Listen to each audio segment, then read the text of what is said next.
आज आज हम आप लोगों के समक्ष बात करेंगे मीनिंग ऑफ लैंग्वेज डेवलपमेंट, भाषा विकास का।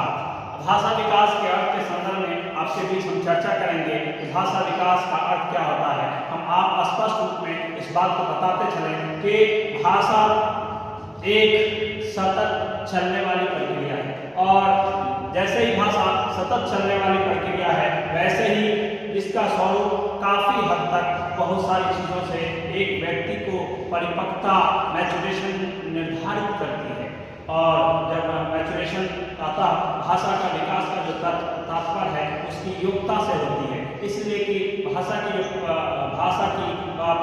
का जो अनुपात है, बालक की परिपक्वता का अनुपात है, वो अपने भावों के द्वारा होता है, फीलिंग्स के द्वारा होता है। और जैसे फीलिंग्स की तरह होता है वैसे ही उसके विचारों आइडियाज के थ्रू होता है। विचार इसलिए कि पहले बच्चा रोता है और रोने के साथ साथ जब रोता है तो उसका फीलिंग, उसके एहसास, उसके जज्बात उसके रोने के साथ साथ उसके बाहर आते हैं, और बाहर आने के साथ साथ उसके भावों एवं विचारों का ग्रहण में सहायक होता है। नवजात शिशु पहले की तरह क्या होता है, केवल रोता नहीं है, रोता है, फिर बड़बड़ाता है, फिर एकल शब्दों का अपने अपने विचारों को छोटे छोटे शब्दों में बोलना शुरू करता है। और जैसे वो छोटे छोटे शब्दों में व्यक्त करता है, यह व्यक्ति मौखिक रूप से हो सकता है या फिर लिखित रूप से हो सकता है, शारीरिक संकेतों के द्वारा हो सकता है, और जो अलग अलग रूपरेखा का माध्यम अपनाता है। इसलिए नवजात शिशु में सबसे पहले आप देखते होंगे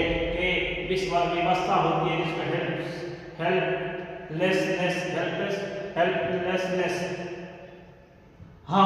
हेल्पलेसनेस के नाम से संभवतः अपनी जरूरतों को दूसरों तक भाषा के क्षेत्र में नहीं पहुंचा पाते हैं।